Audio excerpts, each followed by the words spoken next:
Енді биылдан бастап қауіпсіздік мәселесіне ерекше назар аударылып отыр. Жалпы федерация тарапынан да, төрешілер тарапынан да бір көрініс көріп қалдым. Төрешінің атын айтсақ болатын шығар. Манарбек ағамыз осындай қағысты, соғысты болдырмауға тырысады екен. Алаңның ішінде балаларға басу айтып, жалпы қызбаланып кетуден сақтайды екен. Сондай төрешілер көбірек керек па дегенде ой келеді арасында. Енді Манарбектің төрешілікке дегеніміз, бұл төрешілікте өзі Манарбек неше жыл ойнаған, Әулие-Ата клубында ойнады ғой. Бұл өзі именно қорғаушы ойнаған. Бұл ережеде өзі қорғаушылар деген ережені жетік біледі деп ойлаймыз. Қазіргі жүрген Манарбек мысалға Дүйсенбек қорғаушы болып Әулие-Ата клубында неше жыл ойнап, осы былтырдан бері Зейнет емес, енді жаңағыдай орын жастарға бергеннен кейін төрешілікке өтіп жүр.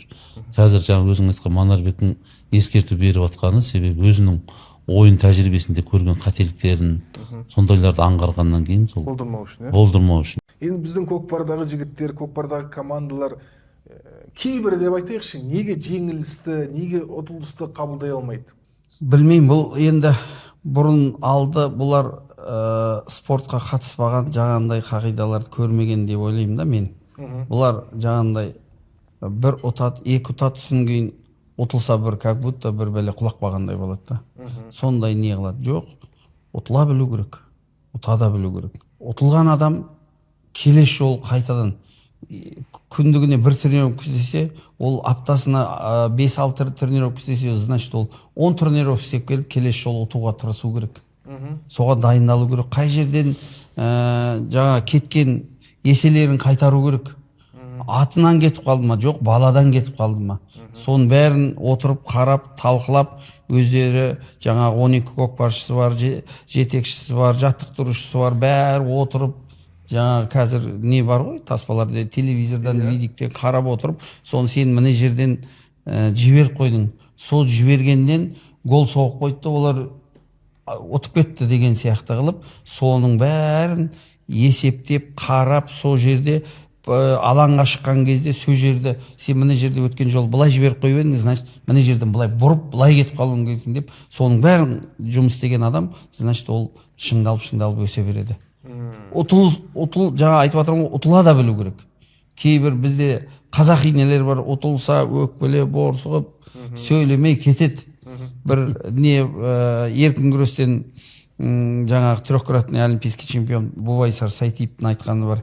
Если сен ұтылсам, мен бір журналист келіп алып жатыр да, сізді ұтылып қалды жаңа Мұртаза Алипбек сонымен. Сол кезде айтып жатыр, сізді может судья қылды ма, может былай қылдым, жоқ дейді.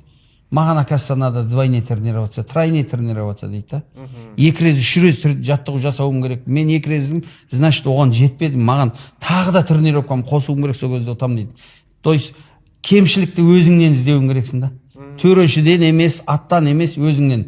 Атты жұмыс істететін өзіңсің. Значит, атты сен дұрыс жұмыс істете алмадың.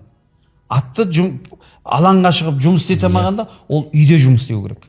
Үйде жұмыстап, соны мына жаққа келгенде ат соны істеп береді саған. Сондай жұмысты үйде қылу керек та бұл жерде. Көшпенділер ойындарына дайындық қазірден басталуы керек. Бұл жөнінде Қазақстан көкпар федерациясының президенті Айдарбек Қожаназаров мәлімдеді.